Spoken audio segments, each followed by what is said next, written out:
काय नाही याचं दुःख आहे. मी तर म्हणेल आपल्याकडं काय नाही याचंही दुःख कित्येकांना नाही, पण दुसऱ्याकडं काय आहे याचं इतकं दुःख आहे. म्हणजे आपलं सुखही आपलं नाही आणि आपलं दुःखही आपलं नाही. आपलं सुख आपलं दुःख हे इतरांच्या क्रिया प्रतिक्रियेवरती अवलंबून आहे. आता ताई, समजा तुम्ही बाजारात गेलात आणि तुमचे 100 रुपये हरवले, तुम्हाला किती वाईट वाटतो? तुम्हाला त्याला माहित आहे किती वाईट वाटतं. इतकं वाईट वाटतं मम्मीला. मम्मी संध्याकाळी 5 जणींना घरी बोलवणार, चहा पाजून त्यांना सांगणार, बाई बाजारात गेलते, माझे 100 रुपये पडले, कसे साठवले होते माझं मला माहीत, परवा शर्ट धुताना त्यांच्या खिशात 50 सापडले होते, असं करून करून कुठेतरी 100 झालते. पण हे दुःख सुद्धा फार काळ नाही आहे. आमचं दुःखही इतकं फंटूस आहे की ते फार काळ टिकू शकत नाही. 100 रुपये हरवले याचं दुःख आहेच, पण तेवढ्यात एखाद्या मैत्रिणीनं म्हटलं पाहिजे, बाई तुझे तर 100 हरवले, परवा माझे 500 पडले. हिला इतकं बरं वाटतंय ना, ह्याला वाटतं जाऊ दे मर्दे, आपले तर 100 गेले, ह्याचे 500 गेले असं वाटतं. आपलं दुःखही आपलं राहिलेलं नाही आणि आपला आनंदही आपला राहिलेला नाही. किंबहुना सोये जीव आत्मयाचे लाहे, तेथ जे होय तया नाम सुख. ज्ञानेश्वर महाराजांनी सांगितलं, आत्म्याशी जे संबंधित आहे ना त्याला सुख म्हणतात. आपण साधनांमध्ये शोधायला लागलो आणि तिथे गडबड झाली. साधनांमध्ये जर सुख असतं ना, जगातली सगळी श्रीमंत माणसं सुखी झाली असती. पण सगळे श्रीमंत सुखी आहेत का हो? आणि सगळे गरीब दुःखी आहेत का? सुख आनंद ह्या संकल्पना जर पैशांवरती विकत मिळत असत्या तर गरीबाच्या वाट्याला सुख आलं नसतं आणि श्रीमंतांच्या वाट्याला दुःख आलं नसतं. पण सुख आनंद या संकल्पना पैशात नाही विकत मिळत.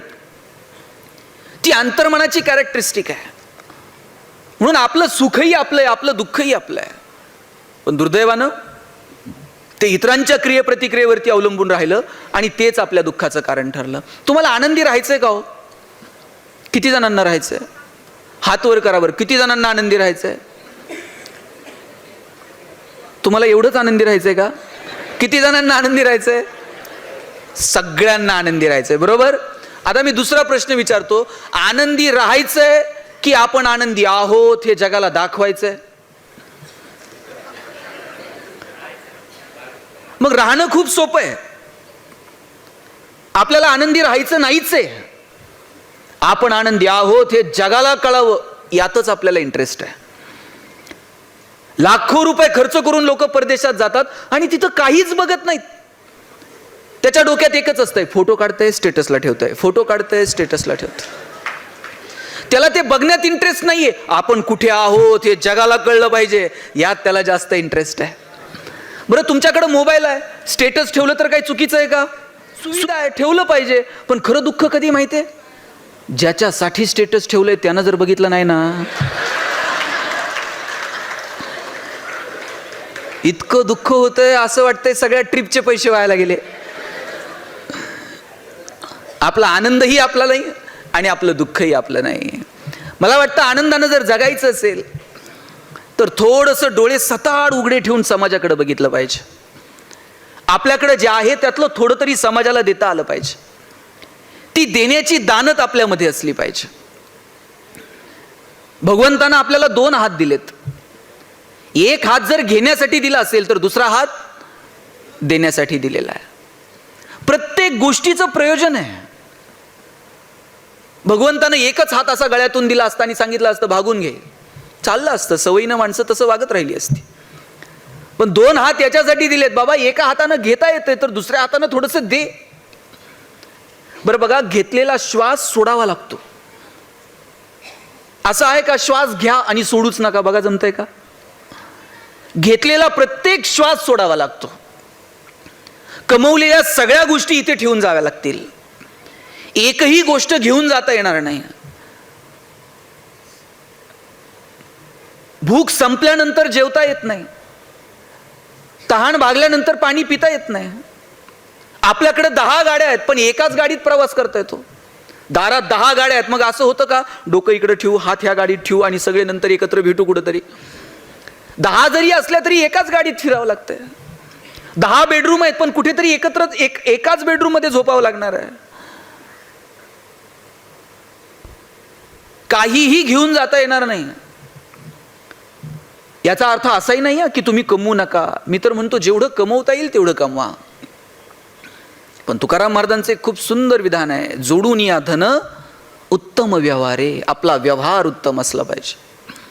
माझे वडील तर सांगतात, वाईट मार्गाने मिळवलेलं धन म्हणजे प्रेतावरची फुलं आहेत, हसूही देत नाहीत आणि रडूही देत नाहीत. चांगल्या मार्गानं जेवढं कमवता येईल तेवढं कमवा. पण बाबांनो, त्यातलं थोडं तरी, सगळ्याच आपण कमवलेल्या गोष्टीवर आपला अधिकार नसतो. हातामध्ये ती देण्याची दानत असली पाहिजे. आणि माझा दावा आहे, तुम्ही जेवढं देता, 1 रुपया सुद्धा तुमचा निसर्ग उष्ण ठेवत नाही. निसर्गाचा नियम आहे, 1 दाणा पेरला तर 1000 दाणे उगवतात. तुम्ही जेवढं द्याल समाजाला, त्याच्या कितीतरी पटीनं हा निसर्ग तुम्हाला परत करत असतो. फक्त ती देण्याची दानत आपल्या हातामध्ये असली पाहिजे. पिढ्यानं पिढ्या चालत आलेली महाजनकीची सगळी कागदपत्र तुकाराम महाराजांनी इंद्रायणीच्या डोहात नेऊन बुडून टाकली हो. आणि किती सहजतेनं बुडवली. जितक्या सहजतेनं तुम्ही मी श्वास घेतो, तितक्या सहजतेनं सगळं बुडून टाकलं. बरं, त्याचा कुठं फ्लेक्स नाही, कुठं बॅनर नाही. मी तर म्हणतो, शेतकऱ्याचं कर्ज माफ करणारं पहिलं गव्हर्नमेंट जर कोण असेल ना, जगद्गुरु तुकाराम महाराज आहेत. ही जी दानत आहे ना देण्याची, ती आपल्यामध्ये असली पाहिजे. विंदा करंदीकरांची खूप सुंदर कविता आहे, देणाऱ्यानं देत जावं, घेणाऱ्यानं घेत जावं, आणि घेता घेता एक दिवस देणाऱ्याचे तोडून घ्यायचे ते हात. तर त्याच्या हातामध्ये जी देण्याची दानत आहे ती आमच्यामध्ये यावी. हिरव्या पिवळ्या डोंगरांकडून हिरवी पिवळी शाल घ्यावी, सह्याद्रीच्या कड्याकडून छातीसाठी ढाल घ्यावी, वेड्यापिशा ढगांकडून वेडेपिसे आकार घ्यावेत, मातीमधल्या प्रश्नासाठी पृथ्वीकडून हुंकार घ्यावेत, उसळलेल्या दर्याकडून पिसळलेली आयाळ घ्यावी, आणि शांत वाहणाऱ्या भीमेकडून तुकोबाची माळ घ्यावी. देणाऱ्यानं देत जावं, घेणाऱ्यानं घेत जावं, आणि घेता घेता एक दिवस देणाऱ्याचे हात घ्यावेत. देताना किती सहजता पाहिजे माहिती आहे. जितक्या सहजतेनं आम्ही श्वास घेतो, तितकी सहजता आमच्या देण्यात असली पाहिजे.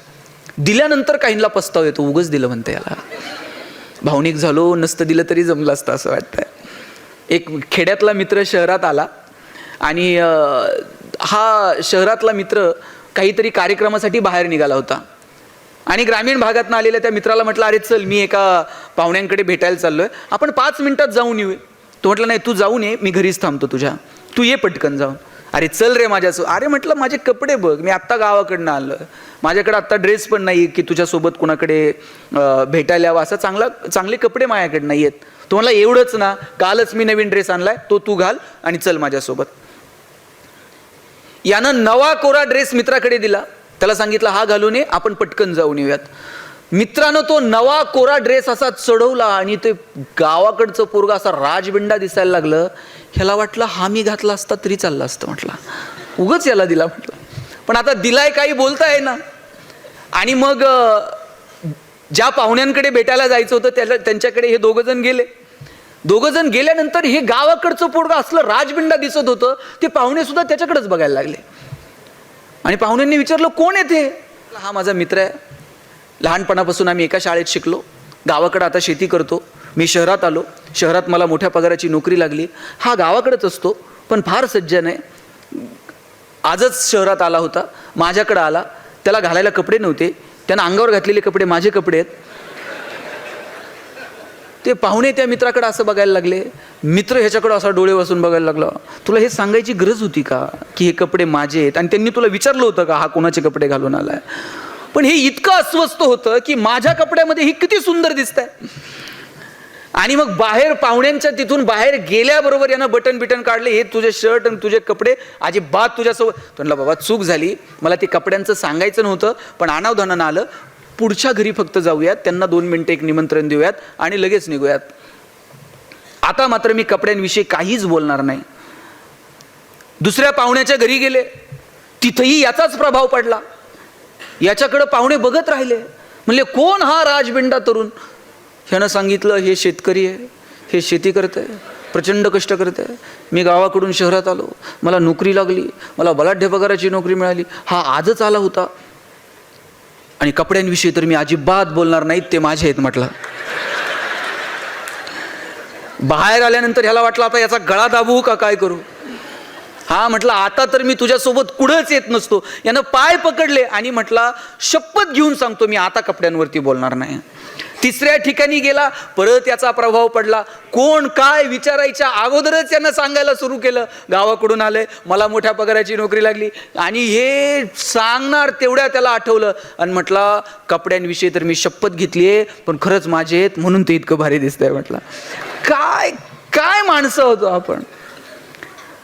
अरे दिलं तरी ते इतक्या सहजतेनं द्यावं जितक्या सहजतेनं आपण श्वास घेतो. त्या देण्याचा कुठं उल्लेखही असू नये. ती देण्याची दानत आपल्यामध्ये असते, ती वृत्ती आपली असली पाहिजे.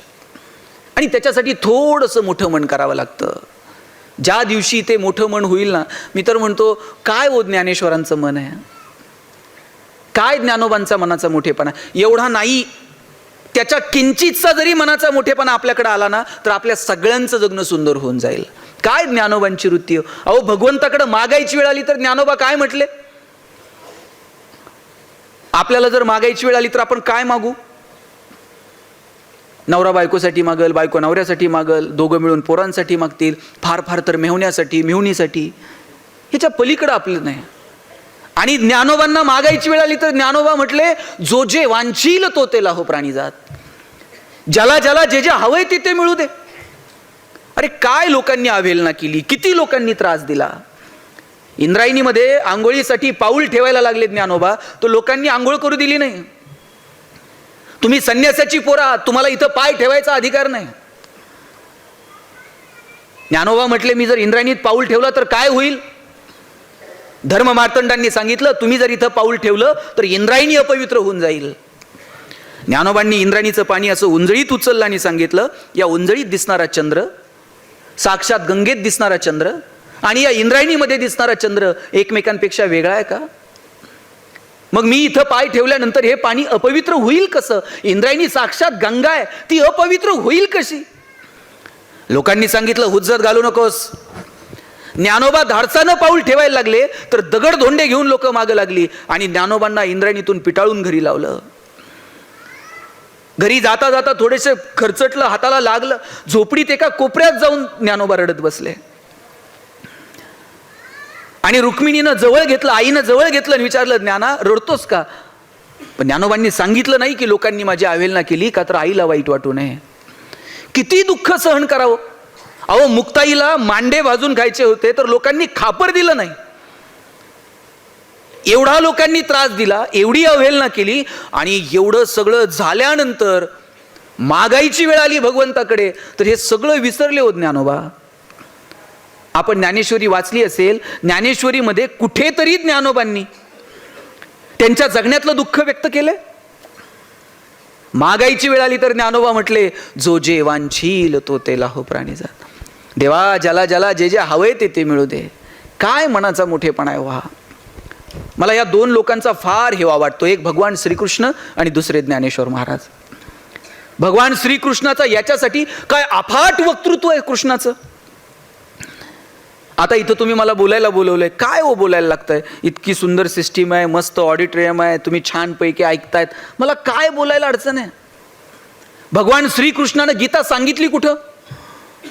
असं सभागृह होतं एसी, माईक सिस्टीम वगैरे, आणि आता कृष्ण उभा राहिला आणि गीता सांग. अरे कुरुक्षेत्रामध्ये गीता सांगितली, जिथे आता युद्ध सुरू होईल. जगातले सगळे महान योद्धे एकमेकांवर तुटून पडतील, शंख फुंकले जातील, मृत्यूचा तांडव उभा राहील, रक्ताचे पाट वाहतील. आणि तिथे कृष्ण गीता सांगतो, अर्जुना ऐक मला काय सांगायचंय. आणि त्यावेळेस सांगितलेली गीता पुढचे हजारो वर्ष तुम्हाला मला प्रेरणा देते. काय अफाट सामर्थ्य असलं पाहिजे कृष्णाच्या वक्तृत्वाचं. आणि दुसरीकडे मला हेवा वाटतो ज्ञानोबांच्या वक्तृत्वाचा. काय ज्ञानोबांचा कॉन्फिडन्स आहे, काय ज्ञानोबांचा आत्मविश्वास आहे. आपल्यापैकी इथं कोण शिक्षक आहे का, त्यानं सांगावं उद्या तुमची पोरं आमच्याकडे आणून सोडा आणि त्यांचं कल्याण झालं म्हणून समजा. काय आत्मविश्वास आहे ज्ञानेश्वरांचा. ज्ञानोबा म्हणतात, तरी अवधान ऐकले दिजे मग सर्व सुखासी पात्र होईजे, हे प्रतिज्ञोत्तर माझे उघड ऐका. ज्ञानेश्वर महाराज सांगतात, मी प्रतिज्ञा घेऊन सांगतो, माझ्याकडे एकदा लक्ष देऊन बघा, सगळी सुख तुमच्या दारात लोळण घेतील. अवघाची संसार सुखाचा करीन, आनंदे भरीन तिन्ही लोका. या तिन्ही जगामध्ये आनंद भरून टाकील. काय आत्मविश्वास आहे हा. आणि इकडे भगवान कृष्ण सांगतो, अर्जुना शस्त्र उचल. माझे चुलते काके अमुक तमुक नातेवाईक हे असलं काही मनात आणू नको. हे धर्म आणि अधर्माचं युद्ध आहे. शस्त्र उचल. अस्वस्थ असणाऱ्या अर्जुनाला कृष्ण शस्त्र उचलायला लावतो आणि संहार होतो. कितीतरी योद्धे मृत्यूला सामोरं जातात. इकडे कृष्ण शस्त्र उचलायला भाग पाडतो अर्जुनाला, आणि इकडे ज्ञानेश्वर महाराज काय म्हणतात तो, जे खळांची व्यंकटी सांडो. ज्ञानोबा असं म्हणू शकले असते की नाही, जे खल आहेत ते मरो. पण ज्ञानोबा असं नाही म्हणत जे खल आहेत ते मरो. ते म्हणतात जे खळांची व्यंकटी, त्यांच्यातली जी वाईट बुद्धी ना देवा तेवढी सांडू दे. आणि पुढचं वाक्य तर इतकं गोड वापरलंय, तया सत्कर्मिरती वाढो. रोप छोटं असेल तर वाढो म्हणतात, आणि रोप नसेल तर रुजो म्हणतात. ज्ञानोबा रुजो म्हणू शकले असते, पण ज्ञानोबा म्हणतात वाढो. ज्ञानोबांना खात्री आहे वाईटातल्या वाईट माणसामध्ये सुद्धा थोडी तरी सत्कर्माची वृत्ती शिल्लक आहे, आणि म्हणून ज्ञानोबा म्हटले तया सत्कर्मिरती वाढो. भूता परस्परे पडो मैत्रजीवांचे. मैत्रजीवांचे शब्द कधी वापरलाय? शेकडो वर्षांपूर्वी मैत्रजीवांचे हा शब्द वापरलाय. तुम्ही मी आत्ता फ्रेंडशिप डे साजरे करायला लागलो. काय अफाट आहे हो हे सगळं. काय ज्ञानोबांची भाषा, काय ज्ञानोबांच्या बोलण्यातला गोडवा. मला वाटतं तो गोडवा जरी घेता आला ना तरी जगणं समृद्ध होऊन जाईल. काय ज्ञानोबांची भाषा आहे. ऋणू झुनू रे भ्रमरा, सांडी तो अवगुणू रे भ्रमरा. अवगुण या शब्दाला अवगुणू म्हणावं, याच्या इतकं काय प्रेम असू शकतो. आपल्याला नीट प्रेमानं कुणाशी बोलता येत नाही. ज्ञानोबा अवगुण शब्दाला सुद्धा अवगुणू म्हणतात. उकाराची भाषा आहे. चरण कमळ दळू रे भ्रमरा, सौभाग्य सुंदरू रे भ्रमरा. ज्ञानोबा उकाराची भाषा बोलतात. ही उकाराची भाषा कुणाची भाषा आहे हो? ही आईची भाषा आहे. जग तुम्हाला बाळासाहेब म्हणल, पण घरी गेल्यावर आई बाळू म्हणते. जग तुम्हाला गणेशराव म्हणल, घरी गेल्यावर आई गणू म्हणते. आई उकार लावते. ही उकाराची भाषा ज्ञानोबा बोलतात, आणि म्हणून जग ज्ञानोबांना माऊली म्हणतं. आई असणं हे निवळ तुमच्या प्रसूती वेदनांशी निगडीत नाही. आई असणं हे निवळ तुमच्या स्त्रीत्वाशी निगडीत नाही. आणि आई असणं हे जर निवळ तुमच्या स्त्रीत्वाशी निगडीत असतं ना, 750 वर्ष 21 वर्षाच्या तरुणाला लोक माऊली म्हटले नसते. आई असणं ही एक भावना आहे, आणि ती भावना आपल्याला जपता आली पाहिजे. मला वाटतं बोलायला काय लागतो, शब्द शस्त्र आहेत. तुकाराम महाराजांनी सांगितलं शब्द शस्त्र आहे. आम्हा घरी धन शब्दांचीच रत्ने, शब्दांचीच शस्त्रे यत्ने करू. शब्दची आमुच्या जीवाचे जीवन, शब्द वाटू धन जन लोका. तुका म्हणे पहा शब्देची हा देव, शब्देची गौरव पूजा करू. काय तुकाराम महाराज शब्दांचं वर्णन करतात. आणि म्हणून शब्द नीट वापरा. शब्दांमुळे दंगल, शब्दांमुळे मंगल. शब्दांचे जंगल जागृत राहावं.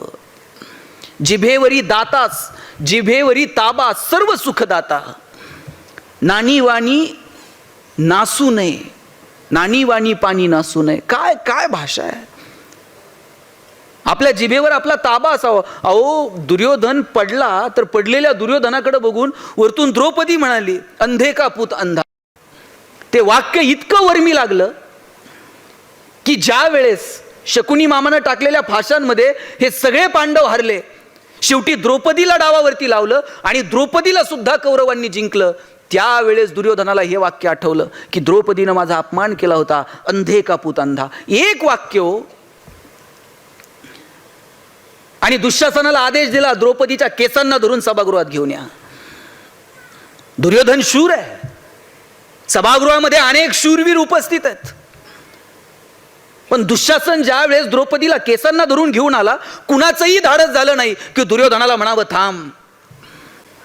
द्रौपदी सगळ्यांना आव्हान करत होती. भीष्म पितामहा, गुरु द्रोणाचार्य, जगातला सगळ्यात श्रेष्ठ धनुर्धारी अर्जुन तिचा नवरा समोर उभा होता. श्रेष्ठ गदाधारी भीम समोर उभा होता. नकुल सहदेव सगळे मानाखाली घालून होते.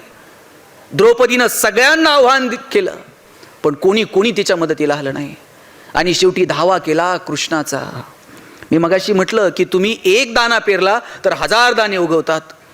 तुम्ही थोडं द्या, त्याच्या कितीतरी पटीनं निसर्ग तुम्हाला परत करतो. कृष्णाचं बोट कापलं, सगळेजण इकडं तिकडं कापड शोधत बसले बांधायला, आणि द्रौपदीनं पदर फाडला आणि चिंधी गुंडाळली. द्रौपदीनं नुसती चिंधी गुंडाळली, आणि ज्या वेळेस वस्त्राची गरज भासली त्यावेळेस कृष्ण पुढे ठाकला आणि द्रौपदीला वस्त्र पुरवली. द्रौपदीचं रक्षण केलं. आणि त्या सभागृहामध्ये पहा संयम काय असतो. मान अपमान आपल्या आयुष्यामध्ये चालू असतात. आपण बोलण्यावरती नियंत्रण ठेवावं, आपल्या भाषेवरती नियंत्रण ठेवावं.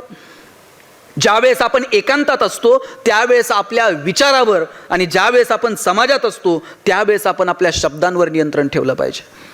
द्रौपदी एक वाक्य बोलली, दुर्योधनाला त्याचा बदला घ्यावा लागला. आणि दुर्योधनाला स्वतःच्या कार्यावर, स्वतःच्या कर्तृत्वावर क्रोधाच्या भरामध्ये नियंत्रण ठेवता आलं नाही.